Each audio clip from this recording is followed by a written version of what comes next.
demons! I've seen them with my own eyes! Red Grave is completely taken over! Let us pray for mercy. This is a trial from the heavens above. My God! Okay, it's happening! Hey, honey. Need assistance? Hey, you have to hit every single bump in the road? Hello, my crew!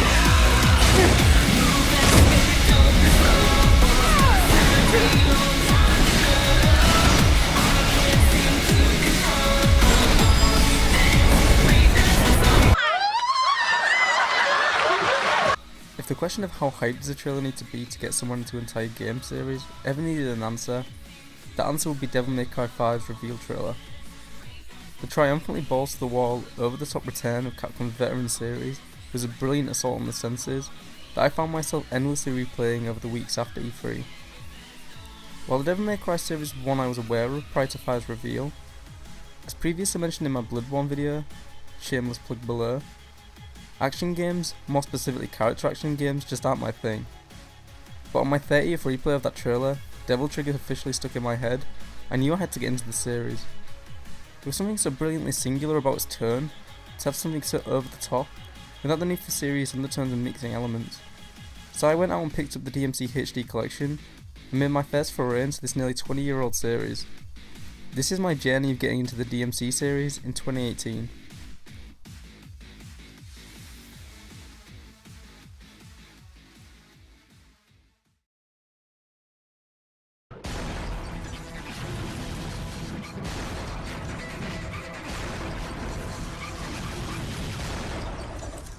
Let's rock, baby.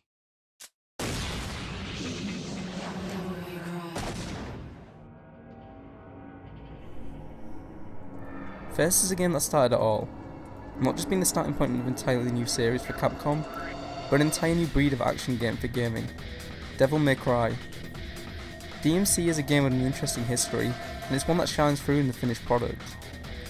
While the game's history as a prototype Resident Evil 10 new IP is already well known, I was surprised after booting the game up how evident the original life still is in the game.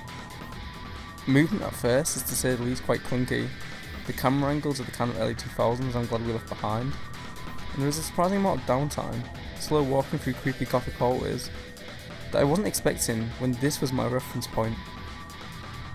Elsewhere, what else was surprising as I pushed forward in the game is how budget the entire product felt. The number of enemies in DMC wouldn't go far into the double digits, and don't even get me started on the reused bosses. It's bizarre finding such a budget experience in such a revered classic, this weird mix of an emerging action game identity wrapped up in the survival horror roots of its past. And yet, its irreverent charm just shines through. The weird mix of Dante's dual-wield pistols against medieval-looking enemies and environments. Dante feels like a character dropped right out of time, making the game's intro and outro cutscenes these weird reminders that you're playing a game in a contemporary setting. There's something so early 2000s about it all, before video games needed explanations and consistency in design. Devil May Cry rarely makes much of any sense. The bosses you fight are rarely consistent in style or reason. Hell, you fight Dante's brother Virgil for the first time here, without a single piece of dialogue exchanged between them. You go from haunted pirate ships to underground catacombs, and your boy Dante barely bats an eyelid. The bona fide silliness of Devil May Cry's world might cause you to take the game less seriously, but the game's combat system definitely won't. Devil May Cry is often held up as the pinnacle of action game design, and its first iteration here has some rough edges all these years on. I was struck by how well it all holds up. As I've mentioned in previous videos, I'm not exactly Sonic the Hedgehog when it comes to game reflexes.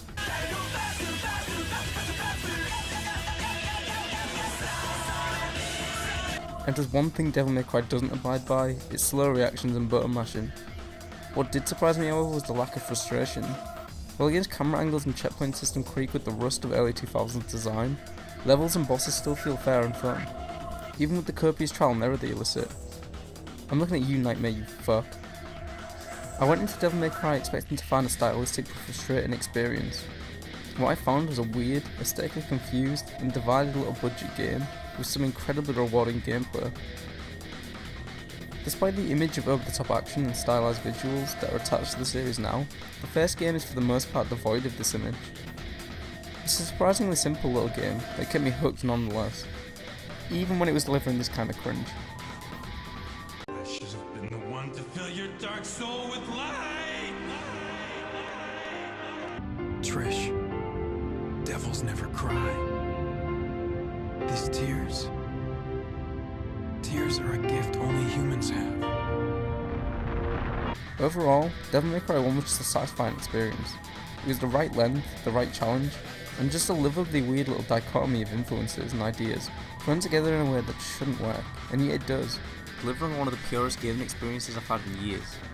It's all paced perfectly, the gameplay is challenging, and the boss fights force you into this perfect zen state of flow that elevates the experience as you begin to feel like you've mastered it.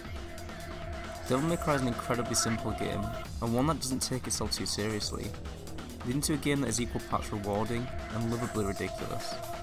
It's simple, challenging, a little weird, and I found myself loving it and its goofy protagonist by the end.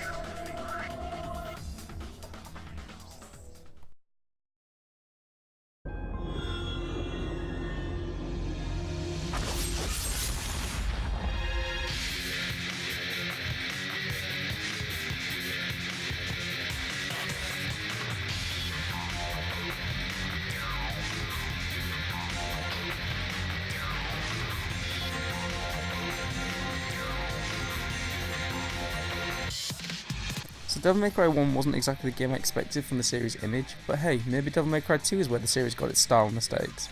After all, now Capcom knows the series is a success, they probably want to really focus on this series and...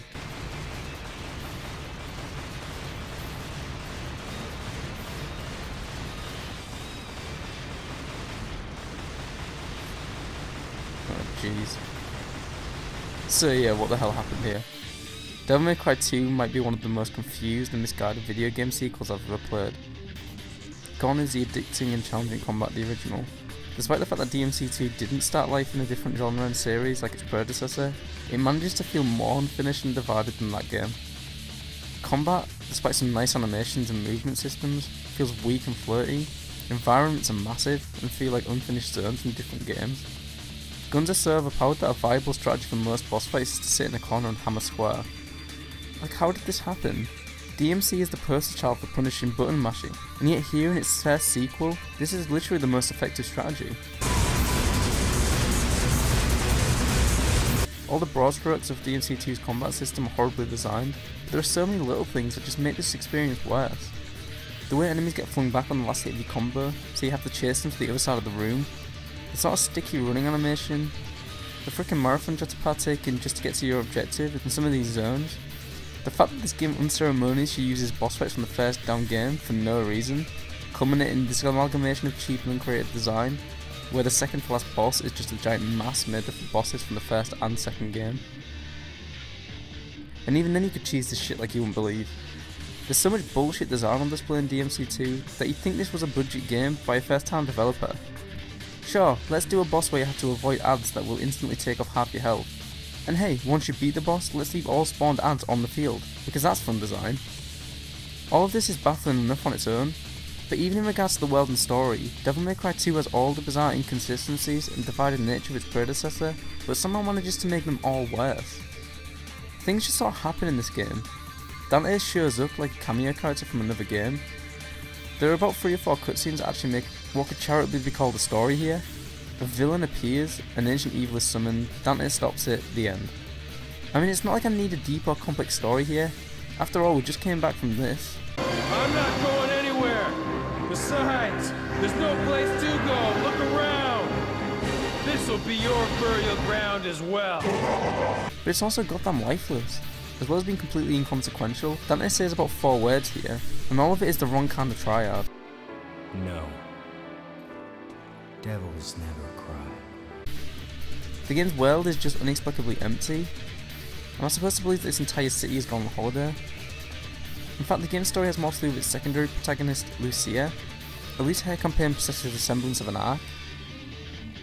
It all just makes you wonder, was this even supposed to be a DMC game? Devil May Cry 2 was released just under 2 years after the first, and there was a lot of mystery surrounding the game's development. We still don't even know who actually directed this hot pile, only that Itsuno was sent in to try and extinguish the fire a few months before release. I've seen a lot of rumours online about DMC being a repurposed action game that was originally supposed to follow something similar to this Lucia plot, but with the surprise success of DMC 1, one that Capcom really didn't see coming, they scrambled to repurpose the project by slapping Dante and some combo mechanics in there. And honestly, I kinda see it. DMC 2 is so bafflingly misguided and out of place, especially in the grand scheme of the series, that it almost becomes fascinating. The very definition of a train wreck. I feel the story around DMC 2's creation and development is probably a more interesting story than the one presented in the game. DMC 2 as a game is the very definition of meh. As I slog through this sequel, I found myself continually forgetting where or what I was doing, because the game was so inconsequential. When the end credits finally rolled, my thoughts on the entire experience were just the embodiment of shrugged shoulders. Completely forgettable combat, non-existent story, and design so bafflingly inconsistent that it all just felt like a knockoff of the game it was supposed to be a sequel to. If there's one thing that DMC 2 actually does for the series, it's add further character and wrinkles to the weird and bizarre life of one of the weirdest and most inconsistent series in gaming. Luckily, DMC 2 didn't send the series to an early grave, thanks to impressive sales, and the road ahead for the series was a far lighter one.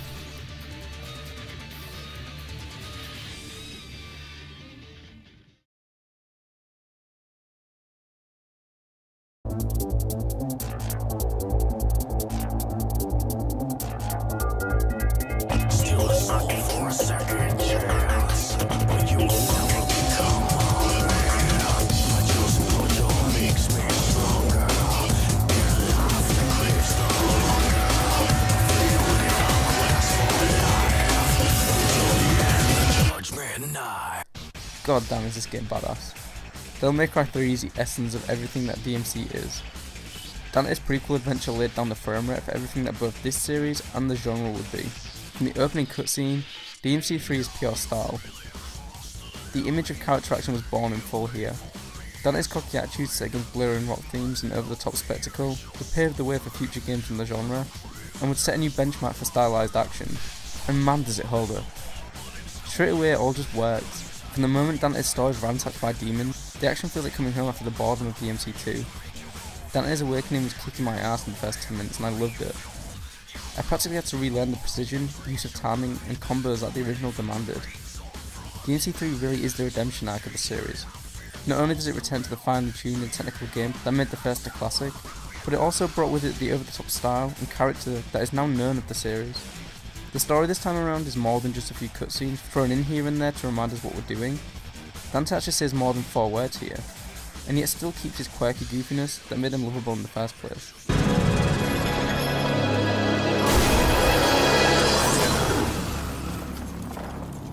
Leave now, mortal! The likes of you are forbidden in this land!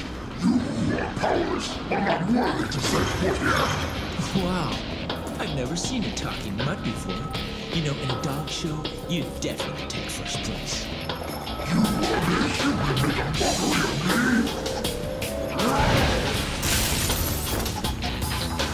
me? Easy, Fido. How about I take you out for a walk? Come on, puppy. Let's go. You'll regret this, you worm! It's showtime.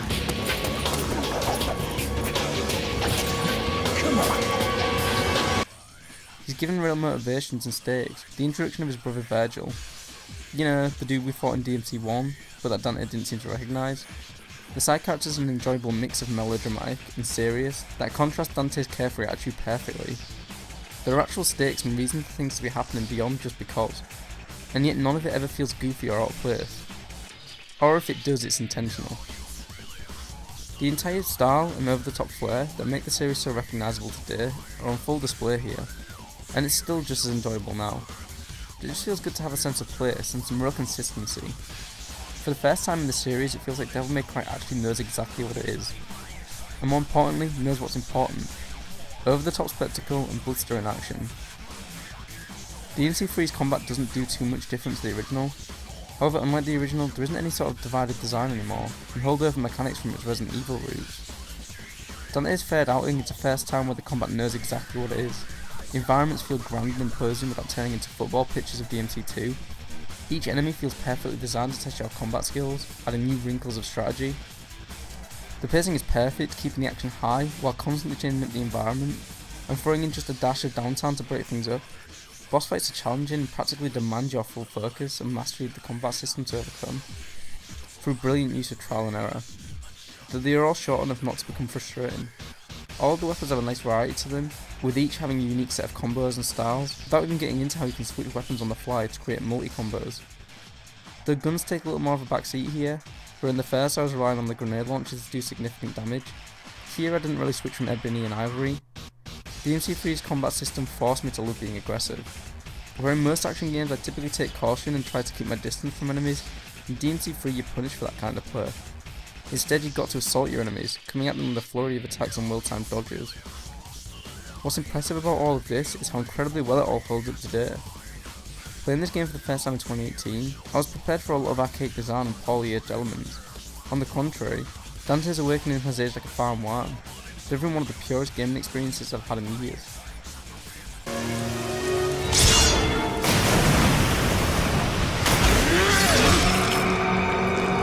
I see a devil inside you has awakened as well. Devil May Cry 3 Dante's Awakening is that perfect storm of elements. The unique and genre-defining combat of the original finally finds itself wrapped up in the perfect style, story, art design, and most importantly of all pacing that couldn't be more pitch perfect than if it had been created by J.K. Simmons in Whiplash.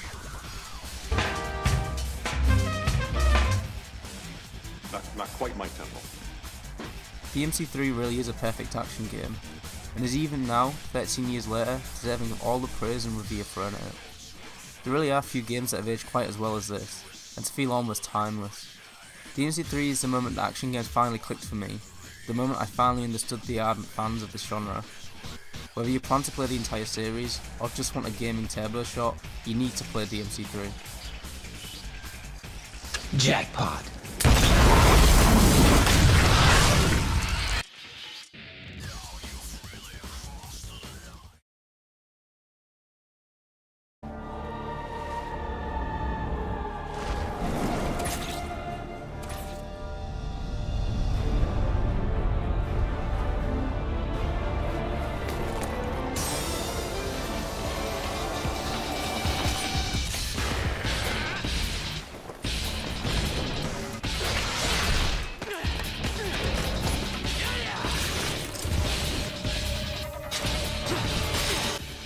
Devil May Cry 4 perfectly personifies the decent sequel. The game that keeps up the standards set by its predecessor, adds in a couple new wrinkles, polishes it all up, and just gives us more of it. But in just keeping up the status quo, does little to distinguish itself in the process. To its credit, the new things that DMC4 does add are great. Right off the bat we're introduced to Nero.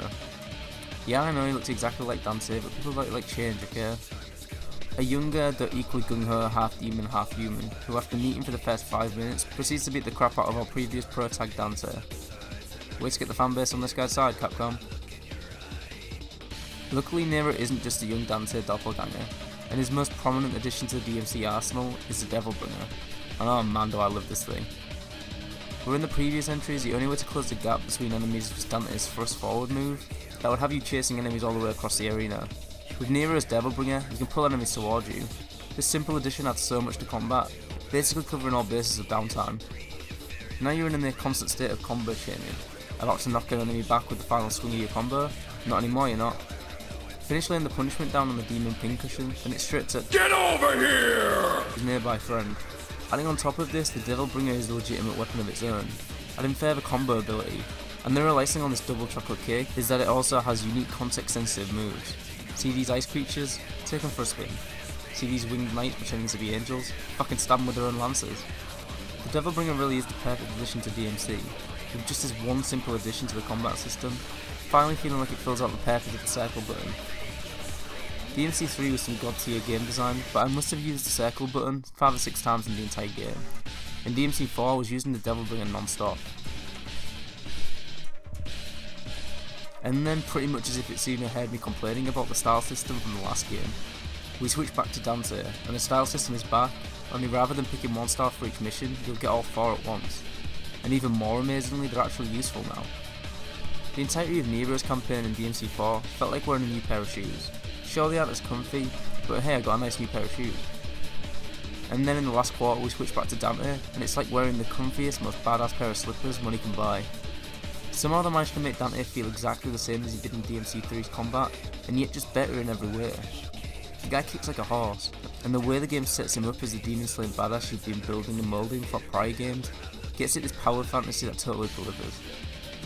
Devil May Cry 4 easily has the best combat system in the series, being the first follow-up in the series that feels like it's iterating and improving on its predecessor's ideas, rather than, shitting on them.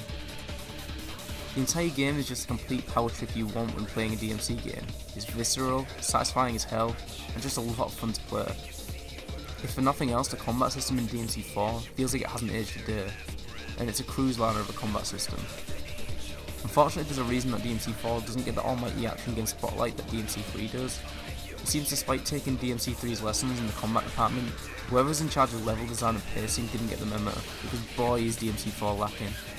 Where its predecessor's campaign felt like an athlete making perfect time, DMC 4 feels like me trying to write video scripts. Slow and inconsistent. The game moves at a decent pace through its early tutorial levels, then grinds to an absolute halt when it gets to the misery of the castle. It seems to go back to its Resident Evil roots, as you slowly plod around the unnecessarily long hallways of this place, solving mindlessly easy puzzles. Then you get to the basement of this place, and you might as well grab a cup of tea for story time. Then you back out into a new environment, where the worst kind of gameplay is introduced, but hey, at least we're not back in that castle. Then we're at the final stretch of Nero's campaign, which can be summed up like this: fighting Holy Knights, good. Boss fights against more human enemies, good. Cool art direction and level verticality, good. This bullshit. It tastes like feet. Then suddenly Nero's campaign is over, and for no reason other than why not, we backtrack through all of it again, this time as Dante. The game's pacing is just all over the place. A big portion of Nero's campaign can feel like a slog, and the parts that are really great are short-lived. To the game's credit, the combat system carries it through most of the awkward parts, however even the joy of playing as Dante is scorned a little by him getting no unique levels of his own, and even more egregious, no unique bosses. Which stings even more because DMC 4's bosses aren't that great. As I said earlier, when you're fighting the more human Order of the Sword bosses, the game hits that perfect balance of challenge without being overly frustrating, but the demon bosses are complete pushovers who had no trouble beating first time over. The best thing about DMC bosses is the constant trial and error that forces you to learn the enemy's moveset down to a T, and these guys just don't cut it. Plus, making me fight them a second time with absolutely no variation in the moves and attack patterns, but with beefed up health bars, is just lazy design. While it sounds like I'm being pretty harsh on DMC 4, pretty much all of my criticisms are nullified by just how good the combat system really is. And I was having a blast whenever the combat system was front and centre. The story is pretty good, though I feel like the Metal Gear style switch out of Dante to Nero would have probably gone down better if the character said more than 5 words throughout the entire game's events. The change of villains from demons to religious nuts who eventually summon up demons anyway is refreshing, even if they sort of feel like side villains compared to Virgil and Arkham in DMC 3. And the game's world actually feels alive somewhat for the first time in the series, even if the use of gothic elements contrasts with the notion this series is set in a contemporary setting. It seems this game took place just after the full city holiday of DMC 3 and the second of DMC 2. This game also has probably my favourite portrayal of everyone's favourite demon hunter Dante, finding that right mix between his goofy indifference and the gravitas as the legendary son of Sparta. Baby, yeah! Alright. Nice. Sweet.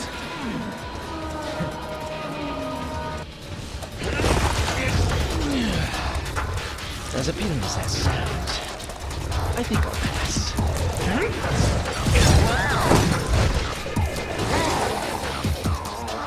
Though a fight every now and then does make life a little more interesting, don't you think? While DMC 4 is a downgrade from DMC 3, it's still a high point for the series, and its relatively modest additions and continuation of the series probably would have been better received if it wasn't for the peaks and valleys nature of the series up until this point.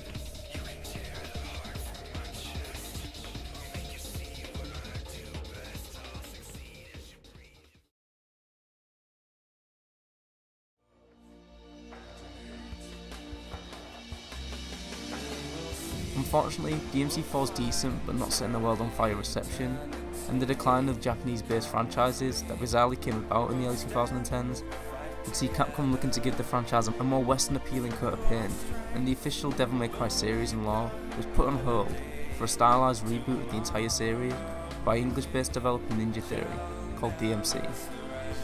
I originally planned on playing DMC for this video, but decided against it. In the end, both because I want to play the game in its own and maybe do a second video on it, and because, well damn, I've played 4 games already, and I'm pretty much all bent out on demons and cocky attitudes. So I'll cut to the chase. The Devil May Cry series was not the series I thought it would be when I started it a few months ago. Despite the legacy and revere that the series has today, it's not a series of universal glory between all its entries. The first game is a brilliant little budget game that defied the roots it appeared from, the publisher that had little faith in it, and the genre yet to be defined. The second is an unmitigated disaster that is so misguided it becomes fascinating, and luckily didn't kill the franchise in the process. The third is a crown jewel of the series, becoming the face of action games for years to come, and then in Devil May Cry its legendary status. And the fourth truly showed the mastery that was the combat system, perfecting the combat in a package that unfortunately wasn't always the same standard. Yet Devil May Cry remains one of the most enigmatic game franchises I've played for a long time. I feel it's usually the mark of a good game when something is as enjoyable now as it was when it released. Games like Resident Evil and Final Fantasy being a good example, and the DMC series absolutely fits this mold. Despite obvious graphic differences, and DMC 2, I never felt like I was playing games that are now double digits old. There's something so timeless about its gameplay and style that makes it just as enjoyable now as it was then. Devil May Cry is like the Die Hard of action games. It can be rewatched years on and people are still like, damn, that was kick-ass. I imagine there will be many who, like me, saw the DMC 5 trailer and wanted to get into the series, but are worried that it might be a bit past their time by now. I can wholeheartedly say that isn't true. If you have yet to play this brilliantly weird and eccentric game franchise about a half demon, half man, slaying demons and looking stylish doing it, there has never been a better time to pick up Devil May Cry.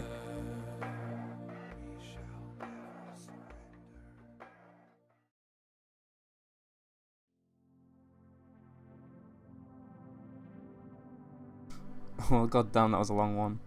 I originally intended this to be a small video I was working on alongside my other scripts, as I played the DMC series in my spare time, but every time I added to it, it really started to snowball, until it turned into this over 4,000 word, nearly half an hour behemoth. So the answer to the question where have I been for the past 3 weeks is locked in the dark room, wondering if I would ever see sunlight again. Despite it feeling never ending, I loved working on this video. I will likely make another sort of series, review / retrospective, when I feel like regressing from society again. My next video script has already started, and it's something I'm excited to start working on. It'll be similar in topic and theme to the Dust video I did last, since that video did really well, and I enjoy talking about sort of forgotten and shut down games. I start back up again at uni tomorrow, and I start a new job at the end of the week, so my life's going to be pretty crazy for a bit, but I'm still determined to deliver a video each month, even if it's only 1 or 2.